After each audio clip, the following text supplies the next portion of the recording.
আসসালামু আলাইকুম। আপনাদের মাঝে একটা ভিডিও নিয়ে আসলাম। আসলে ভিডিও বলতে কিছু কথা শেয়ার করতে আসলাম। আমাদের মতো যারা গাড়ি চালান, যাদের গাড়ি আছে, গাড়ি ইউজ করেন, তো যারা মূলত সিএনজি গ্যাসের মাধ্যমে গাড়ি চালান, তো তাদের হ্যাসেলটা আসলে কোন জায়গাটায়? মানে দেখেন আমি রাতের প্রায় 12টা বাজে এখানে আসছি। আহ, গ্যাসের সিরিয়ালে ছিলাম। এটা হচ্ছে আপনার টেকনিক্যাল ডেনসো। ডেনসোতে ছিলাম। তো ওইখানে হচ্ছে যে প্রায় আমি 12টার কাছাকাছি মোটামুটি 12টার কাছাকাছি, 12টা বাজে নাই তখনও। তখন এসে সিরিয়ালে দাঁড়াইছি। এখন প্রায় আমি আপনার দেখাই, আহ, এখন প্রায় 2টা 29 বাজে, প্রায় আড়াইটার মতো বাজে। তো মানে আসলে আজকে দেখাতে চাইতেছি যে অলরেডি 2.5 ঘন্টা আমি এখানে সিরিয়ালে দাঁড়ায় আছি। আসলে আজকে দেখতে চাইতেছি যে আমি কতক্ষণে গ্যাসটা নিতে পারি। তো চলুন আপনাদেরকেও সাথে থাকুন, শেয়ার করি, দেখাই কতক্ষণ সময় লেগে আমি গ্যাসটা নিতে পারছি। আর গ্যাস নেওয়ার হ্যাসেলটা এত পরিমাণ, দেখুন, দেখতে থাকুন, আমার সাথে থাকুন, দেখতে থাকুন।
তো এখন মোটামুটি আমি আর গ্যাস নেওয়া মাত্র শেষ হয়েছে।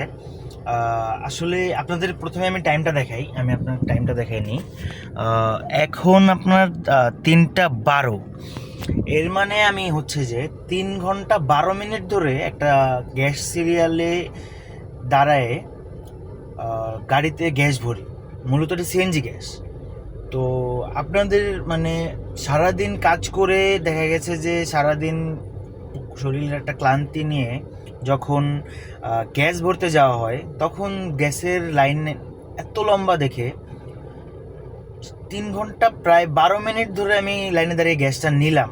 এটা নতুন কিছু না, প্রায় সময় এরকম কিছু না কিছু একটা হয় আমরা যে সময় গ্যাস নেই।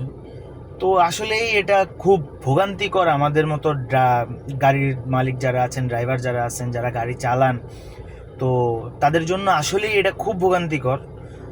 এই 3 ঘন্টা 4 ঘন্টা 5 ঘন্টা দাঁড়ায় থেকে সিরিয়ালে গ্যাস নেওয়া, প্লাস ইভেন এমনও হয় মাঝে মধ্যে যে একদম সিরিয়ালে লাস্ট মাথায় চলে আসছেন, 3 ঘন্টা ধরে সিরিয়াল ধরে আছেন, এই সময় গ্যাস অফ করে দেয়, অথবা কারেন্ট না চলে যায়, এরকম দুর্ঘটনা ঘটে।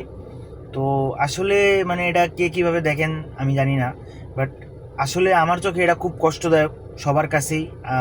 আমি আশা করি সবাই মনে করেন যে এটা আসলেই অনেক কষ্টদায়ক এরকমভাবে গ্যাস নেওয়া। তো আশা করি আমার যারা এইসব দায়িত্বে আছেন, যারা উচ্চ পর্যায়ে কাজ করেন, এইগুলো নিয়ে কাজ করেন, এই সার্ভিসগুলো নিয়ে আপনারা কাজ করেন, তো তাদের কাছে বিনীত অনুরোধ থাকবে যে আপনারা এই সার্ভিসগুলোর প্রতি একটু নজর দেন। আসলে কি করলে এই ভোগান্তিগুলো কম হবে, দেন হচ্ছে যে কিভাবে ভোগান্তিটা শেষ হবে সেই দিকে একটু নজর দেওয়ার জন্য খুব বিনীতভাবে অনুরোধ করতেছি। আর আশা করি এগুলো সব শীঘ্রই ঠিক হয়ে যাবে। তো আজকের মতো এই পর্যন্তই, দেখা হবে নেক্সট কোনো ভিডিওতে। আল্লাহ হাফেজ।